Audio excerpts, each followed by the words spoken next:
ஹே pixels, இப்போ நீங்கள் வீடியோவில் பார்த்தா அந்த மைக்ரோ இன்ட்ராக்ஷன்ஸ் எல்லாமே வந்து நான் ஃபிக்மாவில் தான் பண்ணேன். அதாவது ஃபிக்மா நியூவாக லான்ச் பண்ண ஃபிக்மா மோஷன்ஸ் தான் நான் எல்லாத்தையுமே பண்ணேன். ஸோ இந்த வீடியோவில் அதை பற்றியான ஓவர் வியூ பார்த்துடலாம். பட் டிஃபால்ட்டாக ஃபிக்மாவில் வந்து நீங்கள் டிசைன் பேஜில் தான் இருப்பீங்க. நீங்கள் எப்படி மோஷன் பேஜுக்கு போகிறது அப்படின்னா, கீழே டூல் பாரில் பார்த்தீங்க அப்படின்னா டிசைனுக்கு பக்கத்தில் இருக்க டேப் வந்து மோஷன் டேப். ஸோ இதுதான் அதோட ஐகான். ஜஸ்ட் கிளிக் பண்ணிங்க அப்படின்னா நீங்கள் மோஷன் பேஜுக்கு போயிடுவீங்க.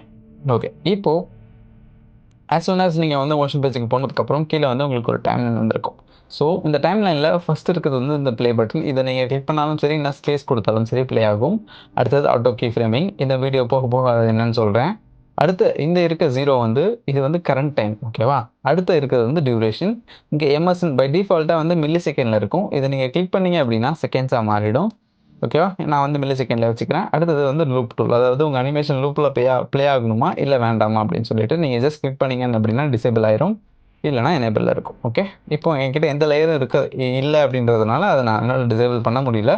ஓகே, அடுத்தது அப்படியே ரைட் சைடு பார்த்தீங்க அப்படின்னா உங்களோட டைம் லைனோட ஜூம் லெவல். இந்த ஹேண்டில் வந்து டைம் லைனோட ஜூம் லெவல். அடுத்த ஐக்கான் பார்த்தீங்க அப்படின்னா அது வந்து டைம் லைனை கொலாப்ஸ் பண்ணுற ஐகான். ஓகே, நீங்கள் வந்து டைம் லைனை கொலாப்ஸ் பண்ணிக்கலாம், என்ன பண்ணிக்கலாம். இப்போது ஃபிக்மாவில் வந்துட்டு உங்களால் எந்த லேயரை வேணாலும் அனிமேட் பண்ண முடியும். ஸோ ஃபார் எக்ஸாம்பிள் இங்கே நான் வந்து ஒரு ஸ்டார் ஐக்கானை ட்ராப் பண்ணிக்கிறேன்.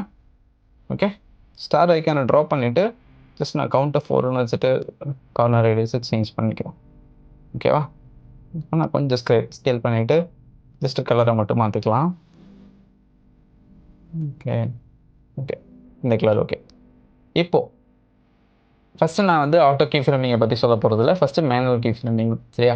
ஸோ கீ ஃப்ரேம்ன்றது உங்களுக்கு தெரிஞ்சிருக்கும். அதாவது ஒரு டைமில் இருந்து இன்னொரு டைமுக்கு ஆப்ஜெக்ட் வந்து எப்படி ரியாக்ட் ஆகணும் அப்படின்றது தான் கீ ஃப்ரேம். அதாவது அந்த இன்டர்வெல்லில் அந்த ஆப்ஜெக்ட் என்ன பண்ணணும் அப்படின்றத நீங்கள் டிஃபைன் பண்ணணும். ஸோ ஃபார் எக்ஸாம்பிள் இப்போது என்கிட்ட டைம் லைனோட டோட்டல் லென்த் வந்து 2 செகண்ட்ஸில் இருக்குது. நான் வந்து அதை 1 செகண்டாக மாற்றிக்கிறேன்.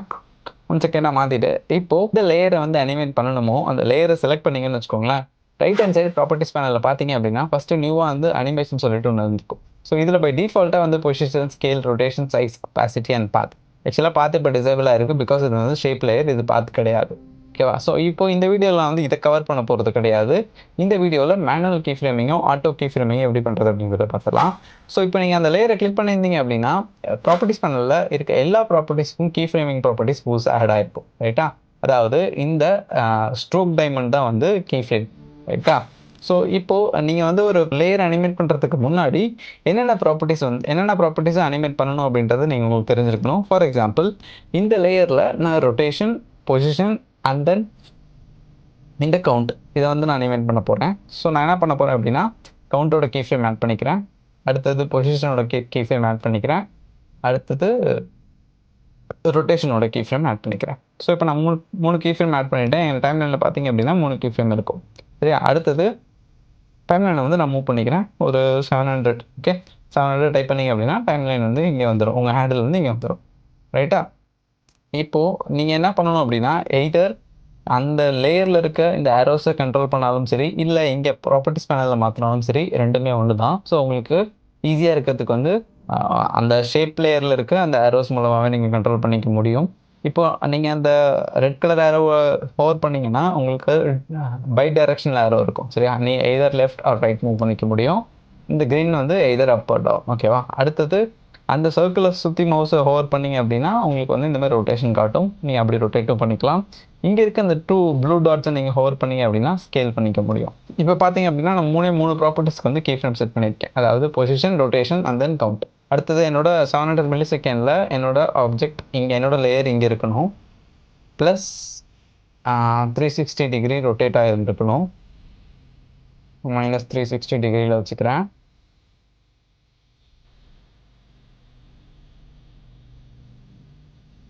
-360 டிகிரியில் வச்சுக்கிறேன். அடுத்தது கவுண்ட்டை இன்க்ரீஸ் பண்ணிக்கிறேன்.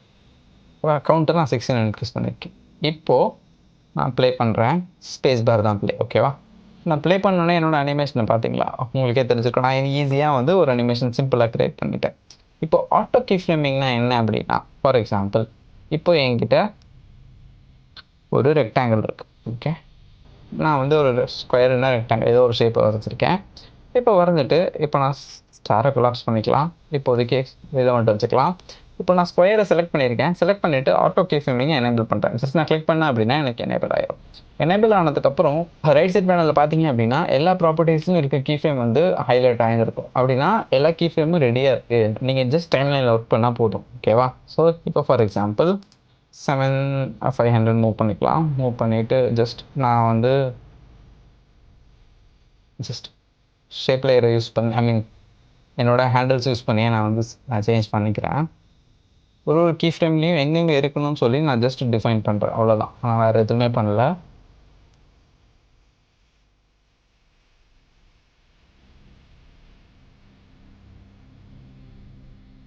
சரிதா? ஸோ ஈஸியாக என்னால் இந்த மாதிரி என்னால் பண்ண முடியும். ப்ரோ நான் பண்ண அனிமேஷனுக்கு டைமை கண்ட்ரோல் பண்ணணும் அப்படின்னா நீங்கள் பண்ண அனிமேஷனோட லேயரை கிளிக் பண்ணிக்கோங்க. கிளிக் பண்ணிவிட்டு டைம் லைனில் பார்த்தீங்க அப்படின்னா நீங்கள் அந்த டைம் லைனை கிளிக் பண்ணதுக்கப்புறம் each and every key frame லைன்லையும் ஜஸ்ட் நீங்கள் மிடில் கிளிக் பண்ணிங்கன்னு வச்சுக்கோங்களேன், உங்கள் ப்ராப்பர்ட்டிஸ் பேனலில் ஈஸின்னு சொல்லிட்டு ஒரு ப்ராப்பர்ட்டி ஓப்பன் ஆகும். ரைட்டா? இந்த மாதிரி 3த்தையும் செலக்ட் பண்ணிவிட்டு ஜஸ்ட் மேலே பார்த்தீங்க அப்படின்னா மிக்ஸில் இருக்குது. நான் என்ன பண்ண போகிறேன்னா ஈஸ் இன் அவுட்னு கொடுத்துக்கிறேன். ஈஸ் இன் அவுட்னு கொடுத்ததுக்கப்புறம் ஜஸ்ட் பார்த்தீங்க அப்படின்னா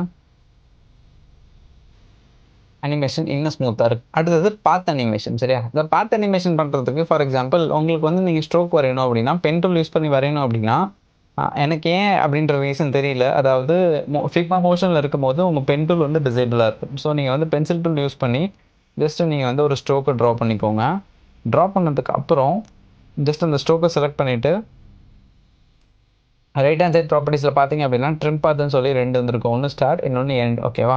ஸோ நான் என்ன பண்ண போகிறேன்னா 2 கீ ஃப்ரேமையும் எனேபிள் பண்ணிவிட்டு ஜஸ்ட் நான் எண்டை 0ன்னு கொடுத்துக்கிறேன். 0ன்னு கொடுத்துட்டு ஸ்டார்டிங்கில் ரெண்டுமே 0வில் இருக்கட்டும். அடுத்தது நான் என்னோட 800 ஃப்ரேமுக்கு போயிட்டு ஜஸ்ட் 100ன்னு வச்சுக்கிறேன்.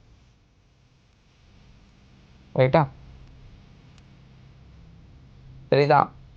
இதுலேயுமே நீங்கள் டைம் கண்ட்ரோல் பண்ணணும் அப்படின்னா நீங்கள் உங்கள் கீ ஃப்ரேம் அந்த லைனை மிடில் கிளிக் பண்ணிங்க அப்படின்னா உங்களுக்கு ரைட் சைடில் இந்த ஈஸிங் ப்ராப்பர்ட்டி ஓப்பன் ஆகும். இங்கே ஈஸி இன் அவுட்னு கொடுத்து உங்களுக்கு எது வேணுமோ உங்களுக்கு இதை பற்றி டீட்டெயிலாக வேணும் அப்படின்னா எனக்கு கீழே கமெண்ட் பண்ணுங்கள். உங்களுக்கு அதை பற்றி நான் கிளியர் பண்ணுறேன். ஸோ இந்த மாதிரி தான் உங்களால் ஈஸியாக அனிமேட் பண்ண முடியும்.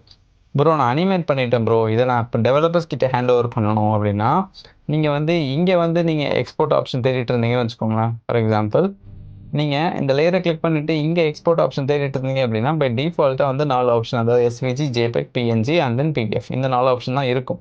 பட் இதை நீங்கள் கோடாக கொடுக்கணும் அப்படி இல்லை அப்படின்னா எஸ்விஜி அனிமேஷன் எது வேணாலும் இந்த மாதிரி கொடுக்கணும் அப்படின்னா நீங்கள் இங்கே தேடினா கிடைக்காது. எங்கே போகணும் அப்படின்னா டெவ் மோடுக்கு போகணும். ஓகேவா? இப்போ நான் டெவ் மோடுக்கு போய்க்கிறேன். ஓகே, எனக்கு இப்போ இந்த ஒயிட் பேக்ரவுண்ட் வேணாம். சரியா? நான் என்ன பண்ண போகிறேன் அப்படின்னா திரும்ப என்னோட மோஷனுக்கு போயிட்டு என்னோடய ஃப்ரேமில் கிளிக் பண்ணி ஃப்ரேம் பேக்ரவுண்டில் நான் டிசேபிள் ஃபில்லை நான் டிசேபிள் பண்ணிவிட்டு திரும்ப இப்போ நான் டெவ் மோடுக்கு போகிறேன். டெவ் மோடு போனதுக்கப்புறம் பார்த்தீங்க அப்படின்னா எனக்கு ரைட் சைட் ப்ராப்பர்ட்டிஸ் பேனலில் மோஷன் சொல்லிட்டு ஒரு ப்ராப்பர்ட்டி இருக்கும். அந்த ப்ராப்பர்ட்டிஸில் லிஸ்ட் அண்ட் தென் கோட். ஓகேவா? பை டிஃபால்ட்டாக கோட்டில் தான் இருக்கும். கோட்டில் JSON, React and then CSS. JSON தான் most of the developers use பண்ணுவாங்க. அப்படி இல்லை ப்ரோ நான் எஸ்விஜியாக கொடுக்கணும், எஸ்விஜி அனிமேஷனாக கொடுக்கணும் அப்படின்னா கீழே ஆசட்ஸில் பார்த்தீங்க அப்படின்னா அனிமேஷன்ஸ் அண்ட் தென் எக்ஸ்போர்ட்டில் பை டிஃபால்ட்டாக ஸ்டாட்டிக்கில் இருக்கும். ஓகேவா? இப்போ நீங்கள் ப்ளஸ் கிளிக் பண்ணீங்க அப்படின்னா அதே டிஃபால்ட் 4 ஆப்ஷன் தான் இருக்கும். பட் நீங்கள் அனிமேட்டர்னு கிளிக் பண்ணீங்க அப்படின்னா உங்களுக்கு மீதி இருக்க எல்லா ஆப்ஷனும் காட்டும். அதாவது நீங்கள் வீடியோவை கூட எக்ஸ்போர்ட் பண்ணிக்க முடியும், web and then GIF and then SVG. So இப்போது நான் உங்களுக்கு எஸ்விஜி எப்படி ஒர்க் ஆகுது அப்படின்றது காட்டுறேன். ஸோ நான் எஸ்விஜி கிளிக் பண்ணிவிட்டேன். இன்னொரு ஓவர்லேப்பிங் லேயர்ஸ் பை டிஃபால்ட்டாக இது எனேபிளில் தான் இருக்கும். ஸோ நான் எனேபிளே வச்சுக்கிறேன். ஸோ நான் எக்ஸ்போர்ட் அனிமேஷன் கொடுத்துட்டு ஜஸ்ட் நான் எக்ஸ்போர்ட் பண்ணிக்கிறேன். ஓகே கைஸ், ஹோப்ஃபுல்லி உங்களுக்கு இந்த வீடியோ யூஸ்ஃபுல்லாக இருந்திருக்கும்னு நினைக்கிறேன். வீடியோ யூஸ்ஃபுல்லாக இருந்துச்சு அப்படின்னா நம்ம சேனலை சப்ஸ்கிரைப் பண்ணிட்டு பக்கத்தில் இருக்க பெல் ஐகானை கிளிக் பண்ணிக்கோங்க. அப்புறம் ஒரு லைக் கொடுத்துக்கோங்க கைஸ். அந்த ஃபிக்மா மோஷன் யூஸ் பண்ணி நெக்ஸ்ட் உங்களுக்கு என்ன அனிமேஷன் வேணும்னு சொல்லிட்டு எனக்கு கீழே கமெண்ட் பண்ணுங்கள். அந்த அனிமேஷன் நான் ட்ரை பண்ணிவிட்டு கண்டிப்பாக உங்களுக்கு வீடியோ போடுறேன். So guys, see you in the next video.